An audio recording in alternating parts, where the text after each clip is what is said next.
മുത്തുമണീസ് അപ്പോൾ ദേ അണ്ണൻ രാത്രി വന്ന് പറയാണ് എനിക്ക് നാളെ രാവിലെ കുറച്ച് പഴങ്കഞ്ഞി കുടിക്കണമെന്നേ. അങ്ങനെ ഞാൻ നാളെ ചോറ് വെക്കണ്ടല്ലോ, ഇന്ന് കുറച്ച് ചോറ് ബാക്കിയുണ്ടല്ലോ, അത് നാളെ തിളപ്പിച്ചൂറ്റാന്ന് കരുതി ഇരുന്നതാണ്. അത് മുഴുവനും എടുത്ത് വെള്ളം ഒഴിച്ചിട്ടു. ഞാൻ പറഞ്ഞ അണ്ണന് വേണ്ടി മാത്രം കുറച്ച് വെള്ളം ഒഴിച്ചിടാൻ പറഞ്ഞ പണ്ണമണി വേണ്ട, എല്ലാവർക്കും കുടിക്കണ്ടേന്നേ. അങ്ങനെ പഴങ്കഞ്ഞി വെള്ളം ഒഴിച്ചിട്ടു. പിറ്റേന്ന് രാവിലെ ഞാൻ ദേ മുളകുടച്ചു. അതിൻ്റെ കൂടെ രാവിലെ കുറച്ച് ചീനിയൂടെ വേവിച്ചു കേട്ടോ. ആഗ്രഹങ്ങളല്ലേ, അണ്ണൻ ഈ കുഞ്ഞു കുഞ്ഞു ആഗ്രഹങ്ങളെ കാണൂ. എൻ്റെ ആഗ്രഹങ്ങളാണ് പൈസ മുടക്കമുള്ള ആഗ്രഹങ്ങൾ, അത് അണ്ണൻ സാധിച്ച് തരാറുണ്ടല്ലോ.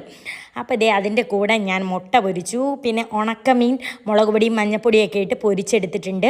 പിന്നെ നല്ല കട്ട തൈരും റെഡിയായി. അപ്പോൾ നമ്മുടെ പൊന്നൂസ് ദേ ഡാൻസ് ക്ലാസ്സിലൊക്കെ പോയിട്ട് വന്നിട്ട് അത്തച്ചിയും മക്കളും കൂടെ പഴങ്കഞ്ഞി കുടിക്കാൻ അങ്ങ് ഇരിക്കുകയാണ്. തറയിലിരുന്ന് കുടിച്ചാൽ എല്ലാവർക്കും വട്ടത്തിലിരുന്ന് കഴിക്കാമല്ലോ. അതുമല്ല എല്ലാവർക്കും കൂടെ കഴിക്കാൻ വേണ്ടിയിട്ടാണ് വലിയൊരു ഉരുളി എടുത്തത്. പണ്ടൊക്കെ നമ്മുടെയൊക്കെ വീട്ടിൽ സ്ഥിരം പഴങ്കഞ്ഞി ആയിരുന്നു. വല്ലപ്പോഴും കൊതിച്ചിരിക്കുമ്പോഴാണ് അപ്പവും ദോശയൊക്കെ ഉണ്ടാക്കുന്നത്. പക്ഷേ ഇപ്പം കാര്യങ്ങളൊക്കെ നേരെ തിരിച്ചായി.